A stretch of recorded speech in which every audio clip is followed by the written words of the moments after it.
అండి, welcome to Nishi channel. ఈరోజు మన వీడియోలో మంచి టేస్టీగా టమాటా రసాన్ని ఎలా చేసుకోవాలో చూపించబోతున్నాను. ఈ టమాటా రసాన్ని తక్కువ సమయంలో రుచిగా చేయాలి అంటే ఇలా రసం పొడి చేసి టమాటా రసం పెట్టి చూడండి. చాలా అంటే చాలా రుచిగా ఉంటుంది. మరి ఆలస్యం చేయకుండా మంచి టేస్టీగా టమాటా రసాన్ని ఎలా చేసుకోవాలో చూద్దాం. ముందుగా టమాటా రసం చేయడానికి మీడియం సైజులో ఉన్న 3 టమాటాలను తీసుకోవాలి. అదే మనం పెద్దగా ఉన్న టమాటాలు తీసుకుంటే కనుక ఒక 2 వరకు టమాటాలు తీసుకోవాలి.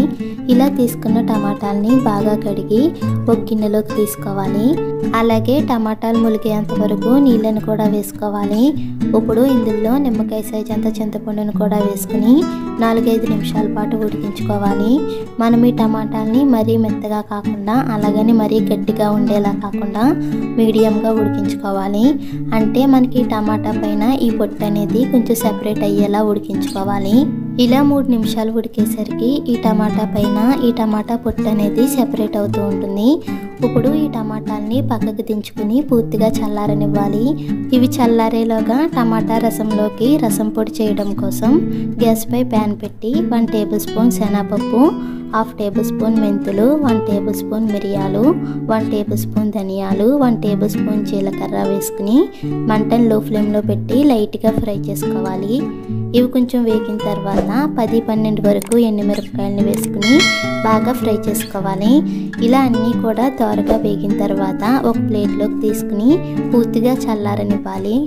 ఇవి చల్లారేలోగా మనం ముందుగా ఉడికించుకున్న టమాటాను తీసుకోవాలి. ఇప్పుడు ఈ టమాటాల పైన ఈ టమాటా పొట్టుని మొత్తం పూర్తిగా సెపరేట్ చేసుకోవాలి. మనకు కావాలంటే ఈ టమాటా పొట్టుతో అయినా ఈ టమాటా రసాన్ని చేసుకోవచ్చు.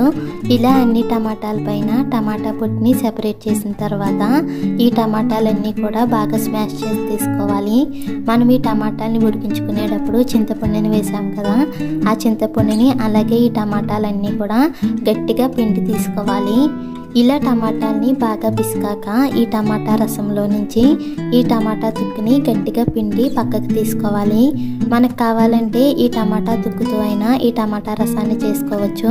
కాకపోతే తినేటప్పుడు ఈ టమాటా తుక్కు అనేది ఎక్కువగా వస్తుంది. అందుకని అలా కాకుండా ఈ టమాటా రసంలో నుంచి ఈ టమాటా తుక్కుని గట్టిగా పిండి పక్కకు తీసుకోవాలి.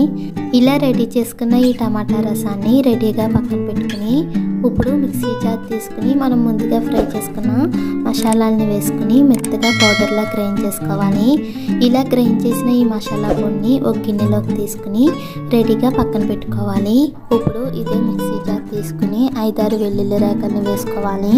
అలాగే 1/2 టేబుల్ స్పూన్ జీలకర్ర, 1/2 టేబుల్ స్పూన్ మిరియాలు, కొంచెం కరివేపాకు, కొంచెం కొత్తిమీరను కూడా వేసుకుని నీళ్లు వేయకుండా మరీ మెత్తగా కాకుండా కచ్చాపచ్చాగా గ్రైండ్ చేసుకోవాలి. ఇలా ఇక్కడ చూపించే విధంగా ఇలా కచ్చాపచ్చాగా గ్రైండ్ చేసుకున్నాక మనం ముందుగా తీసుకున్న టమాటా రసంలోకి వేసుకోవాలి. అలాగే రుచికి సరిపడిన సాల్ట్ వేసుకుని 1/2 టేబుల్ స్పూన్ పసుపును కూడా వేసుకోవాలి.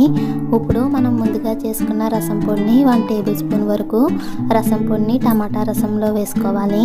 అలాగే మిగిలిన రసం పొడిని మనం డబ్బాలో స్టోర్ చేసుకుని మనకి ఎప్పుడు కావాలంటే అప్పుడు రసం పెట్టుకున్నప్పుడు వాడుకోవచ్చు. ఇలా రసం పొడిని వేసుకున్నాక మొత్తం కలిసేలా కలుపుకోవాలి. ఇలా మొత్తం బాగా కలిపిన తర్వాత ఒకసారి టేస్ట్ చూసుకుని ఉప్పు పులుపు ఎక్కువైంది అనిపిస్తే కనుక మరికొన్ని నీళ్ళని వేసుకుని మన టేస్ట్కి తగ్గట్టుగా కలుపుకోవాలి. ఇప్పుడు ఈ టమాటా రసాన్ని గ్యాస్ పై పెట్టి బాగా మరిగించుకోవాలి. మనం ఈ టమాటా రసాన్ని ఎక్కువసేపు మరిగించాల్సిన అవసరం లేదు. ఈ రసం పైన ఇలా నురగలా వచ్చి మరగడం స్టార్ట్ అయ్యేటప్పుడు మంటను మీడియం ఫ్లేమ్లో పెట్టి ఒక 2 నిమిషాల పాటు మరిగించుకుంటే సరిపోతుంది.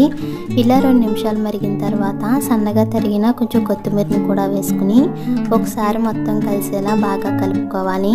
ఇప్పుడు ఇలా మరిగించుకున్న ఈ టమాటా రసాన్ని పక్కకు దించుకుని ఇప్పుడు ఈ రసంలోకి పోపు పెట్టుకోవడం కోసం గ్యాస్ పై ప్యాన్ పెట్టి 2 టేబుల్ స్పూన్ వరకు ఆయిల్ వేసుకోవాలి. ఆయిల్ వేడవిన తర్వాత 1/2 టేబుల్ స్పూన్ జీలకర్ర, 1/2 టేబుల్ స్పూన్ ఆవాలు, 3 కట్ చేసి పెట్టిన ఎండుమిర్చి, కొంచెం కరివేపాకు వేసుకుని మంటను లో ఫ్లేమ్లో పెట్టి బాగా ఫ్రై చేసుకోవాలి. ఇలా పోపు బాగా వేగిన తర్వాత మనం ముందుగా మరిగించుకున్న టమాటా రసంలో వేసుకుని మరొకసారి మొత్తం కలిసేలా కలుపుకోవాలి. అంతే, మనకు సింపుల్ అండ్ టేస్టీగా టమాటా రసం అయితే రెడీ అయిపోయింది. మీరు కూడా ఒకసారి ఇలా ట్రై చేసి చూడండి. ఈ రెసిపీ మీకు కూడా నచ్చినట్లయితే ప్లీజ్ లైక్ చేయండి, షేర్ చేయండి, సబ్స్క్రైబ్ చేసి పక్కనే ఉన్న బెల్ బటన్ని క్లిక్ చేయండి. Thank you for watching.